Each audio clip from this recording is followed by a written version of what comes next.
Vamos lá então, pessoal, vamos dar continuidade aí, lembrando que hoje é quarta-feira, dia 21 de outubro. Peguem o livro de história de vocês, nós iremos falar sobre as heranças africanas, lá na página 265. Vamos fazer a leitura do texto. Os africanos trazidos como escravos contribuíram significativamente tanto para a formação do povo brasileiro como para a cultura. Diversos aspectos culturais sofreram influência: gastronomia, música e dança, literatura e religião.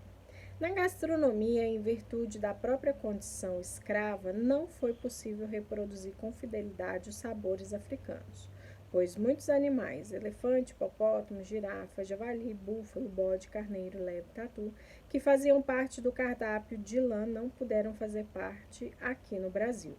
Mas alguns ingredientes típicos da culinária africana existiam no Brasil ou foram trazidos, como arroz, inhame, frutas, especialmente a banana, coco, melancia e tâmara, café, o quiabo, gengibre, o açafrão, pimenta malagueta e azeite de dendê. E alguns ingredientes como galinha, aos poucos foi incluído assim como o ovo, que era tido apenas como remédio.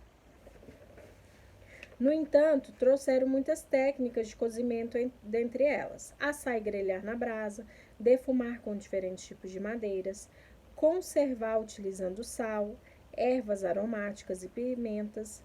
Os africanos não conheciam as frituras e utilizavam manteiga para passar no corpo e azeite como remédio ou cosmético para o cabelo. Eram muito frequentes pirões, papas de fécula e farinha de sorgo. Assim surgiu o cuscuz, que originalmente era feito com arroz, semolina, trigo ou sorgo. Já no Brasil, é que os africanos conheceram e passaram a fazer essa comida com milho. Além desse alimento, outros pratos foram elaborados com esse ingrediente: a canjica, munguzá, angu, pamonha. Muitos pratos comuns na África foram recriados no Brasil, surgindo moquecas, feijoada, mocotó, acarajé, galinha de caçarola, chinchim de galinha, lombo de porco assado com rodela de limão, caruru de quiabo, vatapá e etc. Além desses alimentos, diversas receitas doces também nasceram a partir dessa mistura de sabores. Tudo isso aconteceu porque os africanos têm o comer como um momento de alegria e diversão, e era comum vir acompanhado por música e dança. A propósito, a música africana tem uma característica bastante percussiva, e nela o batuque, que significa dança ao som de tambores, é recorrente. Os tambores eram confeccionados a partir dos troncos de árvores, dos quais eram retirados os miolos e colocadas peles de animais, que davam timbres diferentes aos sons. Além de o tambor fazer parte da base rítmica da musicalidade africana, outros instrumentos percussivos lhes são muito frequentes: ilus, agogôs, abés ou chequerês. Gongue, cuíca, marimba e com cordas mais comuns eram berimbau, pluriarco, rabeca de corda só, etc. Toda essa riqueza musical é acompanhada por uma dança que frequentemente é realizada em roda. Ambas, música e dança em geral, são parte de alguma festividade ou expressam algo, como as zoadas, as crenças, os lamentos, de tal maneira que se caracterizam pela expressão de sentimento, que também está presente na literatura. Talvez, por carregar todas essas características, a literatura africana tenha sido tão baseada na tradição oral, e por isso mesmo a contação de histórias seja fator determinante e associada à poesia e música.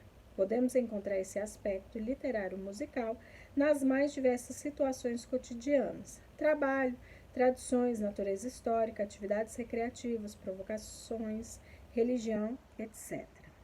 As principais religiões no Brasil de matriz africana são o candomblé e o xangô. O candomblé se originou da palavra candombile, da língua banto, cujo significado é culto e oração. Se desenvolveu no Brasil a partir da Bahia, com base em diversas tradições de origem africana. O xangô é um sofisticado sistema religioso vindo da Nigéria, África, cujo nome homenageia o tão conhecido orixá Xangô. Na verdade, a religião envolve os demais aspectos da cultura africana: a gastronomia, na preparação de alimentos muito comuns nos festejos religiosos, A música também é uma expressão comum de religiosidade, e a literatura, com suas loas e toadas. Pelo canto, também faz parte de cultos religiosos. Então, aí tem as fotos aí, certo, pessoal? Então, essas aí são algumas, né, heranças africanas que eles deixaram, né? Como as religiões, algumas festas, alguns tipos de comida, certo? Então, vamos fazer aí as páginas 269 até 271. Façam e retornem para a gente fazer a nossa correção. Então, vamos lá. Número 1. Pesquise e escreva uma receita tipicamente africana que utilize ingredientes pouco comuns no Brasil. Então, isso aí a gente vê na aula 2.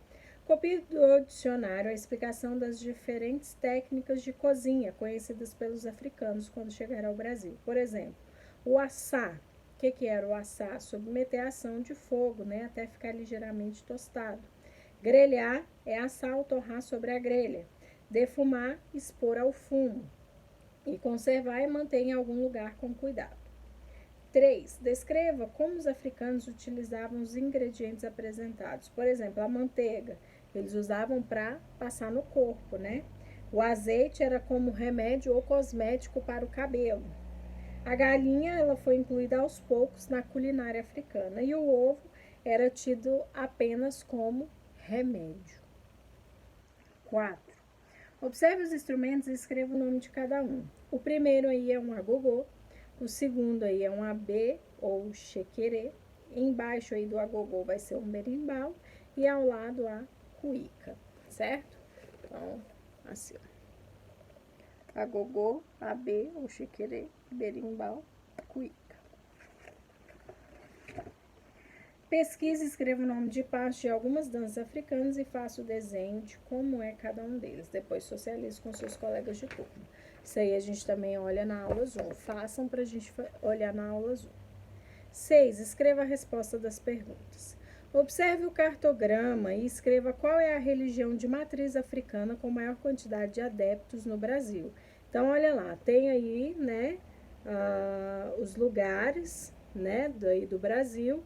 E tem a legenda aí falando quais que são, certo? Então, aí a religião matriz africana com maior quantidade de adeptos no Brasil, aí na letra A vai ser o quê? O candomblé, né? Letra B, pesquise e responda qual é a região onde há maior quantidade de pessoas praticantes do candomblé. É na região sul, né? Você acertou? Você esperava que fosse essa região? Por quê? Então, isso aí também a gente vai ter que ver na aula Zoom, né? Que é uma pergunta aí para vocês me falarem. Letra D. E o que você acha que contribui para o desenvolvimento do candomblé no Brasil? Aí, na verdade, é a forte influência, né? A influência africana, né? Que foi deixada aqui no nosso país. Certo, pessoal? Então, essas foram as aulas de hoje. E essa foi a nossa aula de história.